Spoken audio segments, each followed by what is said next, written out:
Conseil municipal des expositions du lundi 12 octobre 2023, mairie de Montfaucon-Beauville. Les pouvoirs. Donc, Patrice Cluse donne pouvoir à Bonel. Élise Brosse donne pouvoir à Christelle Poirot. Mathieu Pichon donne pouvoir à Isabelle Nézé. Céline Roquet donne pouvoir à Éric Le Cellier. Et Laurent Van der Stichel donne pouvoir à Stéphane Castel.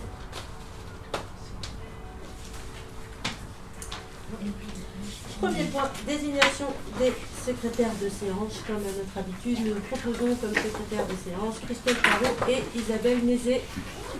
Qui est contre? Qui s'abstient? Je vous remercie.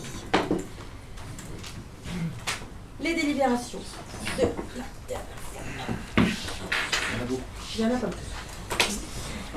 Nous avons approuvé le procès verbal de la séance du 3 juillet 2023. Puis nous avons approuvé le procès verbal de la séance du 27 juillet 2023. Nous avons modifié le règlement de la salle des fêtes. Nous avons modifié le règlement des cimetières. Nous avons modifié l'adressage de la gare. Nous avons nommé le stade de la Cigogne Noire. Nous avons désigné un partenariat pour la désignation des déontologues pour les élus locaux. Nous avons retiré la convention d'Ingouville. Nous avons nommé un nouveau référent pour le SEC Énergie. Nous avons approuvé la mise en place et le règlement du conseil municipal des jeunes. Nous avons voté une convention scolaire avec la ville de Vimont. Nous avons pris une décision modificative, la deuxième. Nous avons créé une régie de recettes pour le salon du polar, la Cigogne Noire. Nous avons nommé les régisseurs et nous avons choisi la tarification des produits et créé la billetterie. Nous avons acté une demande de subvention pour le nettoyage de l'orgue de l'église Sainte-Anne. Nous avons demandé une subvention au titre des amendes de police pour la réhabilitation de la rue Pierre-Saint-Gall et de la rue Rembrandt-Bugatti. Nous avons attribué une subvention complémentaire au Muance FC. Nous avons acté l'étude préliminaire à l'effacement des réseaux de la rue Éole. Nous avons approuvé la dotation globale de fonctionnement avec la mise à jour du critère voirie. Nous avons finalisé les dossiers Gaumont et Fagus. Nous avons repris la vente du terrain rue Herriot. Et nous avons décidé du choix du mode de scrutin pour la zone communale constructive dite des bleds au lieu. Et j'ai aussi le mise en vente de la zone constructible. Vous avez ici les signatures. Je vous fais passer les délibérations. Concernant le PV du 4 septembre 2023, il est toujours en relecture. Donc je vous proposerai de l'approuver lors de la prochaine séance. J'étais partie sur la date du 16 octobre qu'on nous avait donnée et je m'étais calée dessus et je m'étais un chapitre. C'est bon. Information sur le premier point. Vous avez été destinataire du rapport d'activité 2022 de la communauté de communes de Vallès-Dunes, donc qui a été envoyé également via la liste de diffusion aux habitants qui sont inscrits sur la liste de diffusion. Donc ce rapport présente tout ce qui a été réalisé en 2022 par la communauté de communes. Avez-vous des remarques sur ce rapport d'activité? Eh bien, écoutez, je vais vous demander de l'approuver. Donc, pour l'approbation du rapport d'activité 2022 de la communauté de communes de Vallès-Dunes, qui est contre? Qui s'abstient? Je vous remercie. Les points suivants. En urbanisme, le premier point qui était prévu était un point sur les terrains rue d'Ingouville à la suite de la commission urbanisme qui s'est tenue la semaine dernière. Il est proposé de retirer ce point et dans l'attente d'une rencontre entre l'adjoint en charge et les propriétaires et d'un retour écrit et oral. Donc je retire ce point de l'ordre du jour. Il n'y a pas de question à poser, non, éventuellement, non? Au report, oui. Il y a un retrait, non? On ne va pas le voter, mais c'est pour en dire un mot. Quand on lit la convention sur les actes de notaire, il est bien demandé au propriétaire de laisser l'espace libre Donc là, si on change les données, est-ce qu'il ne faudra pas étudier éventuellement pour le dédommagement des clôtures? Ça, c'est ce dont on a parlé la dernière fois. Ça n'a pas été... on parle bien des... sur le dossier urbanisme d'Ingouville. Alors, je ne sais pas la discussion que vous avez en commission en bas, je ne comprends pas la question. Non, moi j'y étais pas en bas, c'est bien sur le dossier des candidats, des rétrocessions, une partie de la voie commune qui pourrait être sur les candidats. Moi, du coup, sur les actes de notaire, il avait été demandé à l'époque au propriétaire qui a acheté sur les terrains de la commune de Moult qui vendait que ces terrains-là ne devaient pas être clôturés. Donc, si ils ne le sont pas, ils le sont pas. Et ils ne le seront pas, c'est ce qu'on a voté la dernière fois, ils ne le seront pas en fait. Mais du coup, ils n'ont pas pu clôturer jusqu'au bout de leur parcelle. C'est à l'époque, il y avait les candélabres. Mais là, si aujourd'hui on récupère un morceau où c'est décalé, ça veut dire, est-ce qu'il va falloir reculer les clôtures? Ça aurait pu à l'époque, s'ils avaient été... Ah oui, mais à l'époque, mais aujourd'hui on ne va pas refaire. Non, mais s'ils avaient été... Ils sont propriétaires des terrains. Non, mais ils sont propriétaires des terrains. À l'époque, le maire leur a demandé de... Oui, de garder un retrait. Et la mairie aurait dû faire la rétrocession, mais ça, on est tous d'accord. Je pense que c'est la discussion que vous avez eue en commission. Donc si c'est remis à une date ultérieure, c'est juste pour la discussion sur cette partie-là. Mais là, ce qu'on a acté la dernière fois, c'est qu'on a retiré la convention. Nous, on a rencontré les deux sur les trois riverains qui nous ont dit on remet, on redonne les réseaux, là où il y a tous les réseaux, on redonne à la commune et la commune reprend ça et garde le reste. Mais leur terrain reste sur la voie quand même libre, pas clôturé. Ce qu'on leur avait imposé à l'époque. Après, non, c'est leur terrain, c'est leur terrain. Oui. Je ne vais pas les obliger à refaire une clôture, une double clôture. Non, mais à l'époque, c'était le maire qui leur avait imposé. Je suis d'accord, mais maintenant, là, si ça avait été leur terrain jusqu'au bout, il leur avait imposé de ne pas clôturer là, mais ils pouvaient clôturer la vente. Ah oui, non, on récupère que la vente. On casse la convention, on récupère la partie. À l'époque, ils auraient clôturé jusqu'au bout. Oui, ça aurait été à leurs frais quand même. Oui, sauf que là, il faut tout refaire sur la côté transversale en plus. C'est à l'époque, ils auraient eu juste besoin de rallonger de 3 mètres. Ça change le prix. Oui, mais ça et c'était imposé par le maire de l'époque. Je sais bien, mais là... la bande de devant, pas la totalité. Là, je vais pas... sur la partie qui rallonge... Je ne vais pas refaire un dossier d'il y a 20 ans. Nous, on gère la situation comme elle est aujourd'hui. Je ne vais pas non, sauf qu'on change les données d'il y a 20 ans. Ah bah oui, ça nous arrive souvent, de changer les données d'il y a 20 ans. Sur une convention qui a été signée il y a 2-3 ans. Elle n'est pas liée à la convention. Oui, mais la convention n'est pas liée à ce qui a été obligé forcément par la municipalité il y a 20 ans. Non. Mais on fait une convention il y a moins de 3 ans et on la dénonce. Oui, mais on a déjà eu cette discussion, Thierry, on a déjà discuté. Le point suivant, trottoir et voirie chemin Guillaume. Alexandre Pigeonnet. Lors de la construction des habitations chemin Guillaume, la commune historique de Moult avait prévu la rétrocession à la commune des parcelles Z2 65, 66 et 67, constituant une partie de la voirie et du talus de protection. Il convient aujourd'hui de finaliser ce dossier avec les consorts Perrino, propriétaires de ces parcelles qui ont donné leur accord. Il est proposé au conseil municipal de voter la rétrocession à l'euro symbolique de ces parcelles. Le dossier sera transmis à Maître Michelin. Avez-vous des remarques particulières? Pour ma part, parce que je n'étais pas en commission depuis quelque temps, est-ce qu'il y avait un coût sur les trottoirs? Est-ce que ça a été évalué? Un coût? Ah, c'est la voirie et c'est un talus aujourd'hui. C'est un bout de la voirie et un bout du talus qui soutient.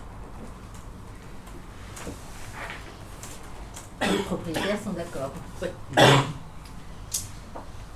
Donc, pour lancer la rétrocession des parcelles Z2 65, 66 et 67 chemin Guillaume à Bénéville, qui est contre, qui s'abstient, je vous remercie. Le deuxième point, trottoir et voirie, rue de Verdun. Lors de la construction des habitations rue de Verdun, la commune historique de Moult avait prévu la rétrocession à la commune des parcelles AD 127 et 124, constituant une partie des trottoirs. Il convient aujourd'hui de finaliser ce dossier avec les consorts Aleb Nacel, propriétaires de ces parcelles qui ont donné leur accord. Il est proposé au conseil municipal de voter la rétrocession à l'euro symbolique de ces parcelles. Le dossier sera transmis à Maître Michel. Des questions? Moi j'appelais cette rue du Four à Chaud. Oui. Ah bon. Alors c'est rue de Verdun ou rue du Four à Chaud? Officiellement c'est rue de Verdun. Depuis combien de temps elle s'appelle rue de Verdun? Je pense depuis longtemps quand même, mais Claudine, notre caution historique.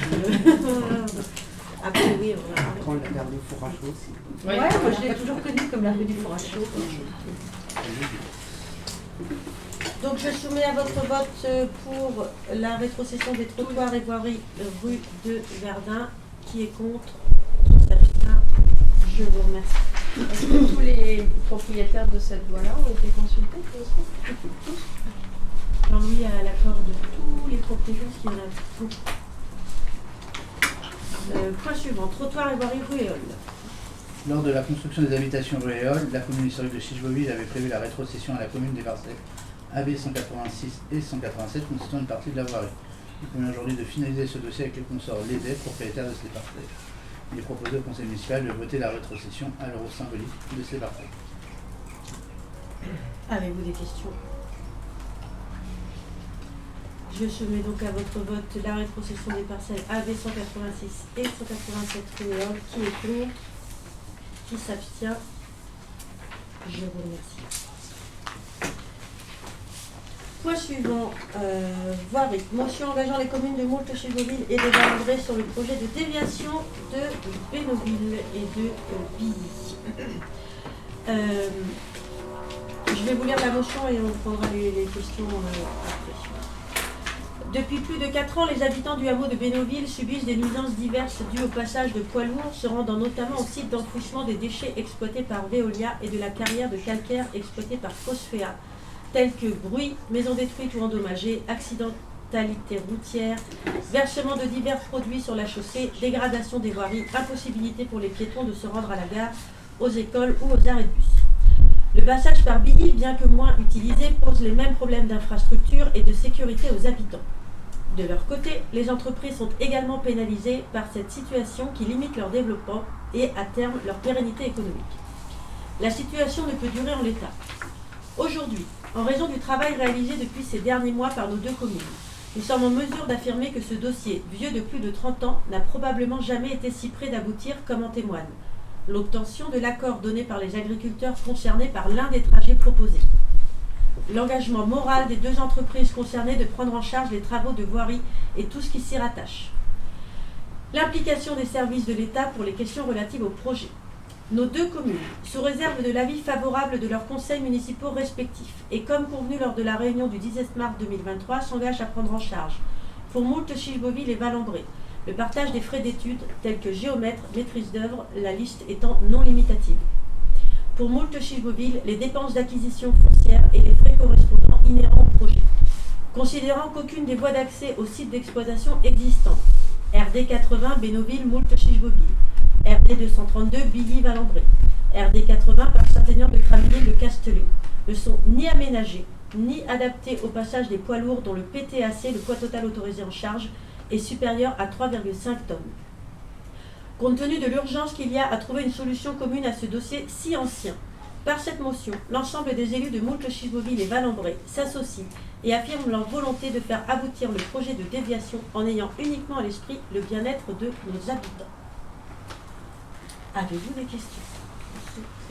Pourquoi on n'a pas eu la motion dans les pièces? Elle est dans la NES. Elle est dans la NES, la motion. D'accord, j'ai mal lu. Et qu'en est-il l'arrêté que tu avais pris? Alors, l'arrêté que nous avons pris est suspendu provisoirement dans l'attente d'une solution et on n'a pas communiqué encore parce qu'on a eu la réunion vendredi à 14h avec les élus de Valandré sur la possibilité des tracés et une reprise du dossier. Le compte-rendu, je l'ai écrit ce week-end en lien avec Sébastien Lovray de Veolia. Il a été envoyé pour relecture à l'ensemble des participants hier à 23h, quand j'ai terminé de relire. Et donc là, j'attends avant d'avoir le retour des élus de Valandré, qu'ils soient d'accord pour le compte-rendu, et après on pourra le diffuser de manière assez large. Et Valandré a signé? Ils ont voté à l'unanimité en septembre, je sais plus, je crois que c'était fin septembre, ouais, je sais plus c'était il y a 15 exactement, jours. mais fin septembre. D'accord. C'est nous qui sommes en retard. Donc en fait, on en revient, si je me souviens, le jour où tu avais pris l'arrêté, où on était plusieurs à dire qu'avant de prendre l'arrêté, ce serait peut-être bien de commencer par discuter et se réunir, et finalement, on en revient à ça. Alors non, c'est surtout que c'est l'inverse, c'est-à-dire qu'on n'avait pas de nouvelles ni d'informations, on a pris l'arrêté, et là, ça a bougé de ligne, et la préfecture a pris la main sur le dossier. Là, c'est surtout le préfet qui a sommé les entreprises et les communes de trouver une solution. Donc on a été reçu uniquement avec Patrice Martin début décembre par Madame Bessy. Et elle nous a donné un calendrier qui sera détaillé dans le compte-rendu, si je peux détailler un peu, en disant, vous prenez une motion, on a rédigé avec Patrice Martin tous les deux la motion qui a été relue par M.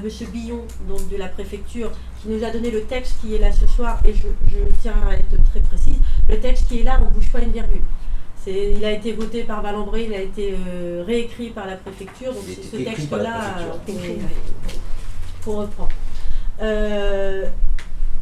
La motion lance un peu le projet, parce que cette fois-ci, on a un retour écrit, ce qu'on n'avait pas avant. On a un retour écrit pour nous, mais ça, nous, on le savait, et on a un retour écrit de nos voisins qui se sont engagés déjà, officiellement. Après, la deuxième étape, c'est de se mettre d'accord sur un tracé. Donc c'était en partie l'objet de la première réunion qu'on a eue vendredi, de voir tous les tracés qui sont possibles.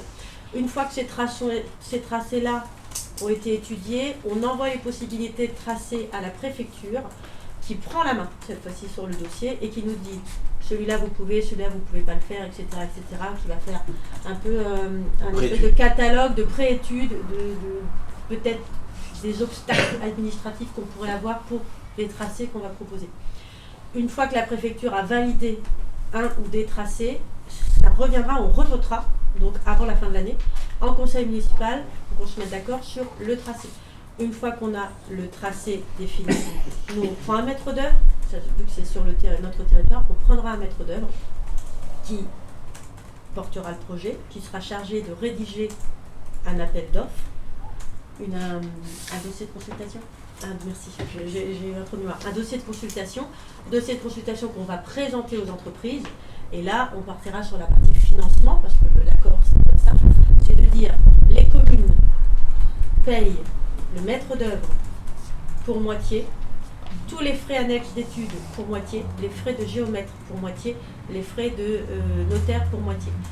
La part pour la commune de Moultouchy-Beauville, ce sont les acquisitions foncières où là, il n'y a que la commune qui peut devenir propriétaire des terrains. Vraisemblablement, on s'orienterait vers l'achat d'un mètre linéaire de chaque côté des chemins. Les chemins... Non, pas de chaque côté. Un mètre linéaire au total. Alors, un mètre linéaire au total, mais d'un côté, je voulais dire d'un côté. Oui, enfin d'un côté ou de l'autre, mais... C'est 50, en fait, les chemins communaux font 6 mètres. La voirie, il faut qu'elle fasse 6 mètres. Sauf qu'on sait très bien que la voirie est le plus large. On a besoin d'acheter 50 cm de chaque côté pour pouvoir gérer les eaux, pour éviter que les agriculteurs soient embêtés avec la gestion du pluvial pour eux. Donc on est parti sur cette répartition, et donc c'est les entreprises qui financeraient l'ensemble de la route. Qui est une route qui arriverait uniquement pour les entreprises concernées. On a une idée du coût alors pour la commune? Eh bien non, justement, pour l'instant on n'a pas. En fait, ça va dépendre du tracé. Du tracé, voilà. Même s'il y a un tracé qui ressort plus on a un tracé qui ressort plus que les autres sur la faisabilité, qui est d'environ 2 km. Bah, parce que il ressort plus, parce que entre les contraintes pour la commune, les contraintes pour les entreprises et ainsi de suite en fait. Et les acquisitions foncières. Et les acquisitions foncières, les obstacles du département. Et on a une idée de calendrier? Alors, j'y reviens. Donc, nos motions, là, en septembre. Avant la fin de l'année, on prend le tracé. Au début de l'année prochaine, la préfecture nous dit oui, non. Voilà, on dit avant oui, mars. non. Avant mars, ça a été bien clair, parce que la préfecture, après mars, il y aura le 80e qui va occuper beaucoup, quasiment tout le temps de la préfecture. Donc, ils veulent que ça soit réglé avant le mois de mars. Que ça soit réglé avant. Ça veut dire qu'avant mars, on devrait être capable déjà de savoir s'il y a des études, s'il n'y a pas d'études à faire, de lancer une consultation et dans la foulée un appel d'offres on espère, avant le mois de mars, avant l'été 2024. C'est pour ça qu'il fallait que le conseil municipal ait lieu aussi vite derrière. Oui, parce qu'ils nous ont demandé de voter avant octobre et c'est vrai qu'on venait de voter en septembre, donc on a revenu. C'est nous qui traînons en fait. Mais ça avance très bien.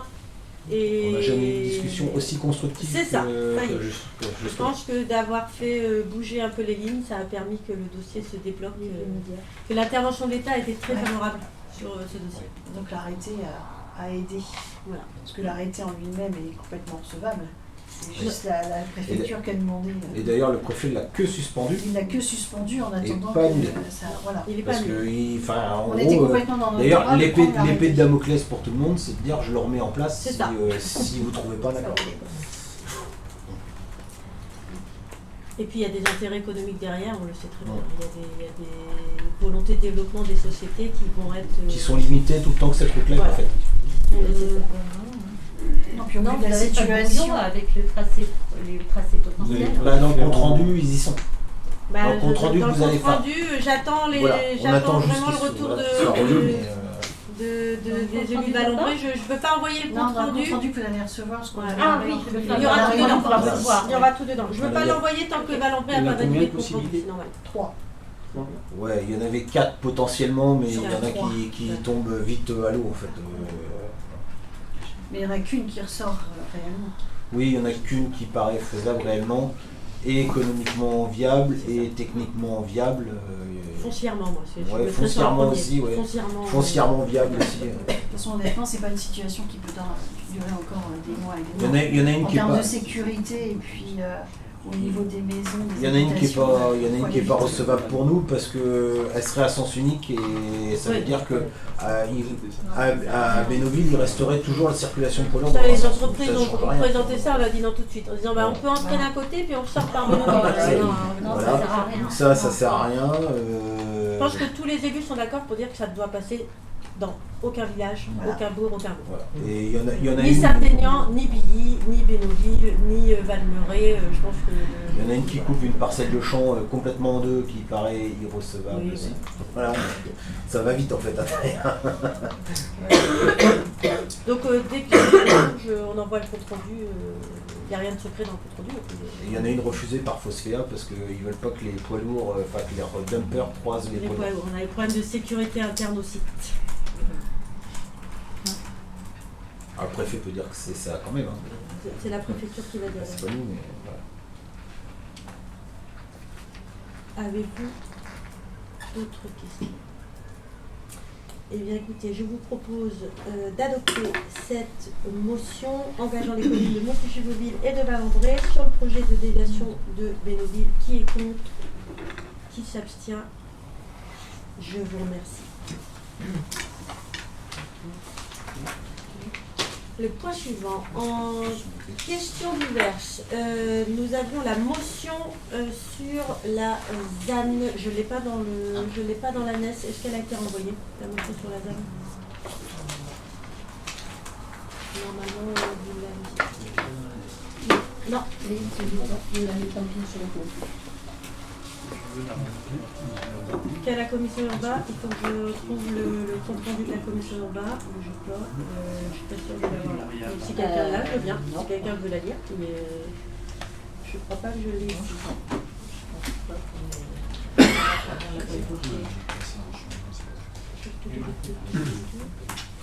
Sinon, je vais retaper les endroits Saline. C'est bon, je l'ai. Alors, nous avons reçu de la mairie de Bélambreville au départ et puis de l'association des maires ruraux de France qui a un relais désormais tout proche à Sénoville. Une motion sur la zéro artificialisation nette et les villages de l'avenir. Donc, je vous lis la motion. Nous proposons un autre aménagement du territoire favorable au monde rural et à l'équilibre entre les territoires.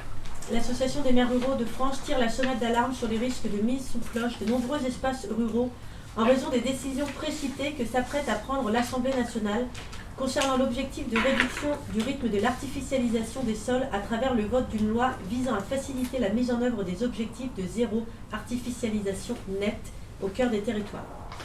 Elle dénonce une approche à sens unique qui s'affranchit de l'autre enjeu majeur, la rénovation et la revitalisation des cœurs de village et de bourgs. Elle demande aux législateurs de ne pas valider des choix de l'administration visant à faire des élus locaux de simples exécutants, réduits à se conformer à l'interprétation contraignante des textes opérés par les services de l'État. Elle condamne cette logique d'encadrement des actions des collectivités territoriales, reflet d'un dogme étatique dépeignant les collectivités territoriales comme les premières responsables de l'étalement urbain. C'est oublier que jusque dans les années 80, l'État était le premier aménageur du territoire. L'AMRF demande à ce que chacun prenne conscience de la valeur des aménités rurales et de l'importance de préserver ces divers paysages de campagne, qui font toute la richesse de nos territoires. À ce titre, elle appelle les députés à prendre le temps de bien comprendre les enjeux et les conséquences mortifères sur de nombreuses communes de leur circonscription d'élection. Depuis de nombreuses années, l'AMRF réclame et propose un débat sur l'aménagement du territoire. Il est aujourd'hui au point mort alors que les services de l'État depuis des mois tentent d'imposer au Parlement une méthode verticale et comptable qui scelle la destinée des zones rurales pour des dizaines d'années, sans débat sur les objectifs, en prolongeant une approche qui oppose ruralité et ville, en privilégiant le droit à s'étendre des métropoles. Les maires ruraux rappellent leur contribution forte à la réduction observée dans le rythme d'artificialisation. Des villages de l'avenir. Il est urgent de concilier l'atteinte des objectifs de sobriété foncière avec celui développant des territoires ruraux à l'heure où la contribution de ces derniers est incontournable pour faire face aux défis environnementaux et sociétaux actuels et à venir. À cette sobriété opérationnelle doivent s'ajouter des outils et financements pour la rénovation des cœurs de village de l'avenir. La MRF plaide aujourd'hui pour que nos conseils municipaux puissent se réapproprier l'aménagement de leur territoire et soient en mesure d'opérer des choix stratégiques en concertation avec les autres territoires qui impacteront le quotidien de nos concitoyens. Oui, nous avons pour ambition de rénover l'habitat existant, protéger les paysages et faire du monde rural un espace d'accueil, alors que nos concitoyens sont de plus en plus nombreux à y converger, plus 4% en 10 ans selon l'INSEE. La MRF demande donc la mise en œuvre d'un réel plan Marshall en faveur de la réhabilitation du bâti vacant dans les communes rurales, intégrant des moyens financiers, un accompagnement en ingénierie, des outils juridiques facilitant le changement de destination du bâti agricole, une réflexion sur le code du patrimoine. L'inscription dans la loi du droit au projet qui permet de porter des projets d'intérêt communal ou multicommunal. L'inscription dans la loi de l'inversion de l'exigence, permettre plus à ceux qui ont artificialisé moins. L'intensification des concertations régionales sur l'aménagement équilibré du territoire associant tous les maires et pas seulement les SCOT. Que ce soit le projet qui définisse l'espace à mobiliser et non l'inverse. Une bonne information de la part de l'État sur ses objectifs chiffrés en matière de projets nationaux et européens. La publication d'outils nationaux finalisés permettant aux élus de s'informer objectivement sur les différents scénarios de réduction de consommation des ENAF, assortis à la technicité des textes, empêche la tenue d'un authentique débat politique où les élus décideraient en responsabilité. Le retrait dans le décompte régional de l'artificialisation induite par un projet d'envergure nationale. La réécriture du décret d'application du SRADET pour que la déclinaison territoriale n'impacte pas le solde d'artificialisation d'un territoire dont les administrés ne seraient pas majoritairement bénéficiaires de ce projet, notamment les établissements publics. Avez-vous des questions là-dessus sur la zéro artificialisation verte? Eh bien, écoutez, je vous propose d'adopter cette motion sur la ZAN. Qui est contre? Qui s'abstient? Une ou deux? Une. Voilà.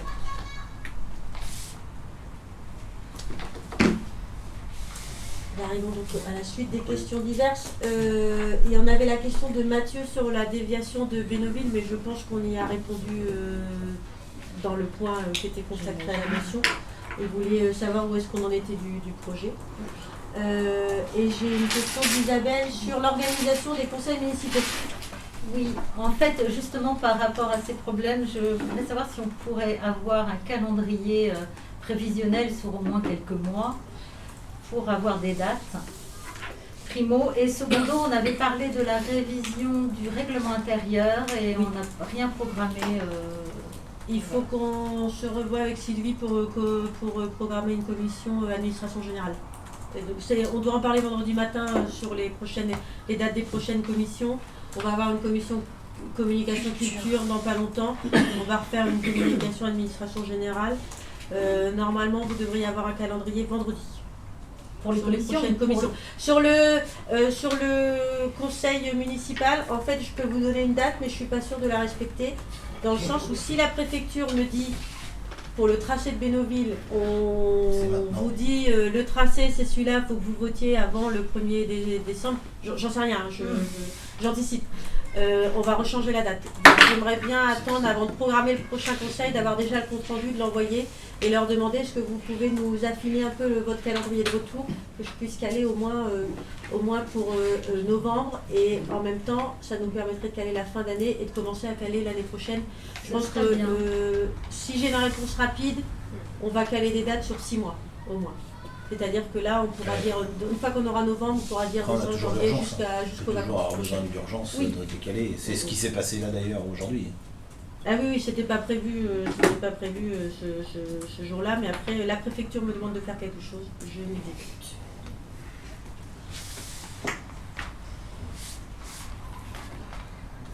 Pas d'autres questions diverses. Eh bien écoutez, il est 19h36, fin de télétransmission, fin de conseil municipal. Je vous souhaite une bonne soirée.